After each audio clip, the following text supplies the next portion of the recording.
જૂનાગઢમાં ભાજપ દ્વારા સેન્સ પ્રક્રિયા હાથ ધરવામાં આવી. શહેર ભાજપ પ્રમુખની વરણી માટે સેન્સ પ્રક્રિયા થઈ.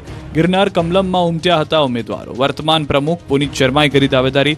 વનરાજસિંહ ગોહિલે શહેર ભાજપ પ્રમુખના ચૂંટણી અધિકારી તરીકે ઉમેદવારોને સાંભળ્યા. નિર્ભય પુરોહિત, શૈલેષ દવે, લલિત સુવાગિયા, જે.કે. ચાવડા શહેર ભાજપ પ્રમુખ માટે દાવેદારી નોંધાવી. ગાંધીનગરમાં 300 કરોડના ખર્ચે આધુનિક આંજણા ધામ નિર્માણ પામશે. ગાંધીનગરમાં 300 કરોડના ખર્ચે આધુનિક આંજણા ધામ નિર્માણ પામશે. ગાંધીનગર ખાતે આંજણા સમાજના સર્વાંગી વિકાસ માટે વૈશ્વિક કક્ષાનું આધુનિક આંજણા ધામ નિર્માણ પામશે.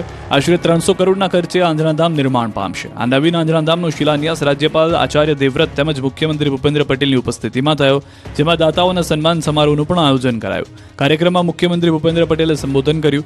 શિલાન્યાસ સમારોહને સમૃદ્ધ અને શક્તિશાળી સમાજની પ્રેરણા ગણાવ્યો, તેમજ આંજણા ફાઉન્ડેશને આ કાર્ય કર્યું તે સરાહનીય કાર્ય જણાવ્યું. 300 કરોડના ખર્ચ સાથે તૈયાર થનાર આ ધામમાં શૈક્ષણિક કાર્યો થશે, તેમજ દરેક સમાજને સાથે રાખી સર્વાંગી વિકાસની યાત્રાને આગળ વધારવા સૌ કટિબદ્ધ છે તેમ પણ જણાવ્યું છે. રાજકોટમાં કન્વેન્શન સેન્ટર બનશે, સીએમએ કરી જાહેરાત. રાજકોટ જિલ્લાના ઉપલેટાના પ્રાસલામાં સ્વામી ધર્મબંધુજી મહારાજ પ્રેરિત 25મી રાષ્ટ્રકથા શિબિરનું આયોજન કરાયું, જેમાં સમાપનમાં સીએમ ભૂપેન્દ્ર પટેલ ઉપસ્થિત રહ્યા હતા. મુખ્યમંત્રી ભૂપેન્દ્રભાઈ પટેલે પ્રાસલા ખાતે શિબિરાર્થીઓની તંદુરસ્તી પ્રદાન કરતા રસોડાની મુલાકાત અને ભારતીય સેનાના artillery, armed and infantry force 100 battalion rifles Ahmedabad, Indian navy તથા ઇન્ડિયન આર્મીના સશસ્ત્ર પ્રદર્શનની મુલાકાત લઈને સેનાના જવાનોને શુભકામનાઓ પાઠવી હતી. અહીં સીએમએ ભૂપેન્દ્ર પટેલે હિન્દીમાં લોકોને સંબોધિત કર્યા. પ્રાસલા ખાતે શિબિરમાં મુખ્યમંત્રી ગુજરાતીમાં સંબોધન કરતા હતા, ત્યારે વિદ્યાર્થીઓ હિન્દીમાં બોલવાનું કહેતા મુખ્યમંત્રી હળવા મૂડમાં આવી ગયા અને કહ્યું કે હું હિન્દીમાં બહુ બોલતો નથી, પણ આજે હું હિન્દીમાં સમજાવવાનો પ્રયત્ન કરીશ. ત્યારબાદ હિન્દીમાં સ્પીચ આપી, જેમાં મહારાષ્ટ્ર, ઝારખંડ સહિતના રાજ્યમાંથી આવેલા મહાનુભાવો અને યુવાનો ઉપસ્થિત રહ્યા હતા. રાષ્ટ્રકથામાં જુદા જુદા રાજ્યોમાંથી આવેલા વિદ્યાર્થીઓને માર્ગદર્શન આપ્યું હતું. તો રાજકોટમાં સીએમ ભૂપેન્દ્ર પટેલે ચેમ્બર ઓફ કોમર્સના સ્નેહ મિલનમાં મોટી જાહેરાત કરી. સીએમએ રાજકોટમાં કન્વેન્શન સેન્ટરની જાહેરાત કરી. મુખ્યમંત્રી ભૂપેન્દ્ર પટેલે જણાવ્યું કે કન્વેન્શન સેન્ટરની તમારી માંગણી છે તો હવે અમે પણ આપી જ દઈએ. કન્વેન્શન સેન્ટર માટે જેટલી જગ્યા તમે ઝડપથી શોધો એટલી ઝડપથી સરકારની તૈયારી. વધુમાં સીએમએ સૌરાષ્ટ્રના ભરપૂર વખાણ કર્યા. કહ્યું કે વર્લ્ડને હચમચાવે એવું સૌરાષ્ટ્ર છે.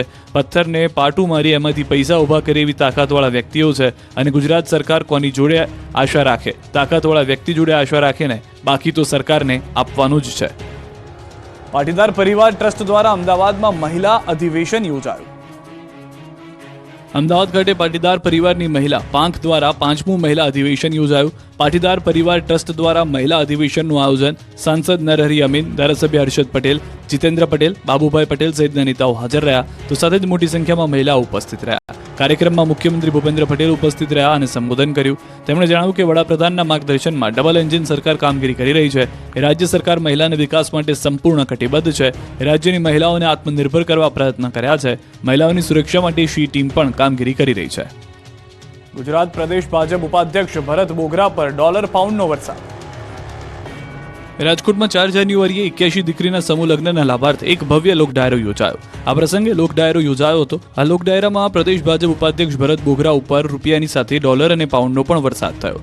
વિજય વાંક સહિત વિવિધ આગેવાનો દ્વારા ભરત બોગરાનું પાઘડી પહેરાવી સન્માન કરવામાં આવ્યું.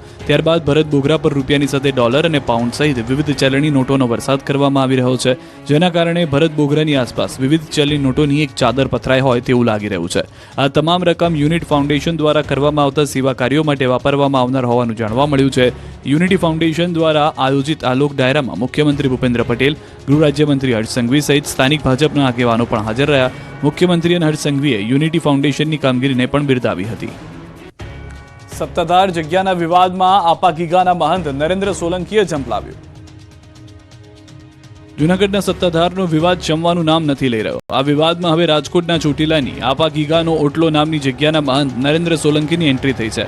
મહંત નરેન્દ્ર સોલંકીનો સત્તાધારની જગ્યા બાબતનો પત્ર વાયરલ થતા ખળભળાટ મચ્યો છે. રાજકોટના પૂર્વ કોર્પોરેટર અને આપા ગીગાના ઓટલાના મહંત નરેન્દ્ર બાપુએ વિજય બાપુ ગુરુ, જીવરાજ બાપુના ગુરુભાઈ તરીકે નરેન્દ્ર બાપુએ ટ્રસ્ટી બનવા માટે પત્ર લખ્યો છે. ઉપરાંત સીસીટીવી હેઠળ દાનપેટીમાં દાનની ગણતરી, સિક્યુરિટી ગાર્ડ્સને છૂટા કરી દેવામાં આવે, ફોટોગ્રાફી, વિડીયોગ્રાફીની છૂટ આપવી, પહોંચ લઈને દાન સ્વીકારવું, પોલીસ ચોકી ઊભી કરવી, જૂનાગઢ કલેક્ટરને હોદ્દાની રૂએ સામેલ કરવા અને અંતમાં ભંડારા માટે બોલાવવા અને તેનો ખર્ચ પોતે ઉઠાવશે તેવો ઉલ્લેખ કર્યો છે. મહંતે કહ્યું કે આ વિવાદ સત્તાધારનો નથી, વિજય ભગત અને શ્રદ્ધાળુઓનો છે. આક્ષેપ કરતા કહ્યું કે સત્તાધારે આપગીગાનું ટ્રસ્ટ છે, તેમાં 2 ટ્રસ્ટીઓ છે અને ગૌશાળાના ટ્રસ્ટીમાં 4 લોકો છે, તો આ ટ્રસ્ટમાં મારો પણ સમાવેશ કરવામાં આવે તેવી તેમની માંગ છે. વડોદરામાં MS યુનિવર્સિટીમાં અજાણ્યો શખ્સ ઘૂસી આવતા અફરાતફરી મચી ગઈ. દ્રશ્યો જોઈને એવું લાગે કે આગ બુઝાવવા માટે ફાયર વિભાગ પાણીનો મારો ચલાવી રહ્યું છે, પરંતુ સવાલ એ થાય કે આગ તો છે જ નહીં, તો પાણીનો મારો શા માટે ચલાવાઈ રહ્યો છે? ઘટના વડોદરાની MS યુનિવર્સિટીની છે, જ્યાં અડધી રાત્રે એક અજાણ્યો શખ્સ બાયોકોમ વિભાગના પહેલા માળે ચડી ગયો. જાણ થતાં પોલીસ અને ફાયરની ટીમ પહોંચી નીચે ઉતરવા માટે અપીલ કરી, પરંતુ એ શખ્સ બારીના કાચ તોડીને પોલીસ અને ફાયરની ટીમ પર ફેંકવા લાગ્યો. તોફાની તત્વને કાબૂમાં લેવા પાણીનો મારો ચલાવવાની જરૂર પડી, જોકે આખરે સમજાવટ બાદ શખ્સોને નીચે ઉતારવામાં સફળતા મળી. અજાણ્યો શખ્સ આ રીતે યુનિવર્સિટીમાં ઘૂસી ગયો અને તોફાને ચડ્યો, એ જોતા અહીંની સુરક્ષા સામે પણ સવાલો ઉઠી રહ્યા છે. આવતીકાલથી ફરી ઠંડી ધ્રુજાવશે, તાપમાન 2 ડિગ્રી ગગડવાની શક્યતા. આવતીકાલથી ફરી એકવાર ઠૂઠવાવા થઈ જજો તૈયાર. 24 કલાક બાદ ઠંડીનો કાતિલ રાઉન્ડ શરૂ થશે. 24 કલાક બાદ 2 થી 3 ડિગ્રી તાપમાન ઘટી શકે. વેસ્ટર્ન ડિસ્ટર્બન્સના કારણે તાપમાન ઘટશે. રાજ્યમાં પવનની દિશા બદલાવાની સાથે પવનની ગતિ ઘટી છે, જેથી અમદાવાદના મહત્તમ અને લઘુત્તમ તાપમાનમાં વધારો થતાં ઠંડીમાં ઘટાડો થયો છે. પરંતુ સોમવારથી લઘુત્તમ તાપમાન 2 ડિગ્રી ગગડીને ફરી 12 ડિગ્રી થવાની શક્યતા છે, જેથી ઠંડીમાં વધારો થવાના સંકેત હવામાન વિભાગે આપ્યા છે. હવામાન વિભાગે આગાહી કરી છે કે 6 જાન્યુઆરીથી ઠંડીનો વધુ એક રાઉન્ડ શરૂ થશે. વિવિધ જિલ્લાઓમાં 1 થી 2 ડિગ્રી સેલ્સિયસ સુધી તાપમાનમાં ઘટાડો નોંધાઈ શકે છે. હાલ ઉત્તર પૂર્વના પવનોની અસર વર્તાઈ રહી છે, એટલે તાપમાન થોડું ઊંચકાયું છે. જૂનાગઢમાં મગફળીના પાકમાં રોગના આક્રમણથી ખેડૂતોની કમર ભાંગી ગઈ. સૌરાષ્ટ્ર અને ખાસ કરીને સુરતમાં મગફળીનું પુષ્કળ પ્રમાણમાં વાવેતર થયું છે. ખેડૂતોએ સારા ભાવ મળશે તેવી આશાએ મગફળીનું વાવેતર કર્યું, પરંતુ છેલ્લા થોડા વર્ષોથી વરસાદની પેટર્ન બદલાઈ છે, જેના કારણે મગફળીમાં ઝેરીલી ફૂગનું પ્રમાણ વધ્યું છે. ફૂગના કારણે મગફળીની ગુણવત્તામાં ઘટાડો થયો છે, જેથી મગફળીના સિંગદાણાની નિકાસ પર અસર જોવા મળી છે. ખેડૂતોની મહેનત પર પાણી ફરી વળ્યું છે. જે ભાવ મળવા જોઈએ તેના કરતાં ઓછા ભાવ મળી રહ્યા છે. મગફળીની નિકાસ અટકી ગઈ છે.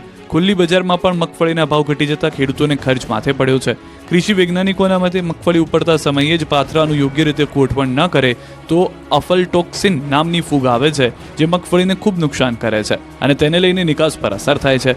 સુરતની મગફળીને મુખ્યત્વે યુરોપના દેશોમાં એક્સપોર્ટ કરવામાં આવે છે, જ્યાં મગફળી રિજેક્ટ થતા ભાવ પર અસર થાય છે. આવી ફૂગવાળી મગફળી ખાવાથી અનેક પ્રકારના અસાધ્ય રોગો પણ થાય છે, ત્યારે કૃષિ વૈજ્ઞાનિકો દ્વારા ખેડૂતોને આ રોગ વિશે માહિતી પણ આપવામાં આવે છે. ઉત્તર ગુજરાત બાદ દક્ષિણ ગુજરાતથી સામે આવ્યું 2500 કરોડનું કૌભાંડ. ઉત્તર ગુજરાત બાદ દક્ષિણ ગુજરાતથી સામે આવ્યું છે 2500 કરોડનું જમીન કૌભાંડ. ડુમસ, વાટા અને ગવિયરના સાયલેન્ટ ઝોનમાં 2500 કરોડની જમીનમાં 351 બોગસ પ્રોપર્ટી કાર્ડ બનાવ્યાનો મોટો ધડાકો થયો છે. મોટું કૌભાંડ CID ક્રાઇમની તપાસમાં સામે આવ્યું છે. આ કૌભાંડમાં શહેરના 4 મોટા બિલ્ડરોના નામ ખુલ્યા છે, જેમણે સરકારી અધિકારીઓ સાથે મળીને ખેડૂતોની જમીનમાં ફ્રોડ કરીને આ કૃત્ય આચર્યું હતું. 351 જમીનના બોગસ પ્રોપર્ટી કાર્ડ બનાવ્યા. આ કૌભાંડમાં સમૃદ્ધિ કોર્પોરેશન સહિત અધિકારીઓની સંડોવણીની શંકા છે. આ વચ્ચે સમૃદ્ધિ કોર્પોરેશનની પાર્ટનરશિપ ડીડ સામે આવી છે, જેમાં નરેશ શાહ 40% અને મનહર કાકડિયા 20% ભાગીદાર દેખાડવામાં આવ્યા છે. નકલી પ્રોપર્ટી કાર્ડ લઈ જમીન વેચવા જતા રેકેટ સામે આવ્યું. આ મામલે જમીન માલિક આઝાદ રામોલિયાએ ફરિયાદ નોંધાવી. CID ક્રાઇમ દ્વારા ગુનો દાખલ કરાયો. ફરિયાદીએ CM કાર્યાલય સુધી ફરિયાદ કરી. જોકે સમૃદ્ધિ કોર્પોરેશનના ભાગીદારોના નામ FIR માંથી ગાયબ થયા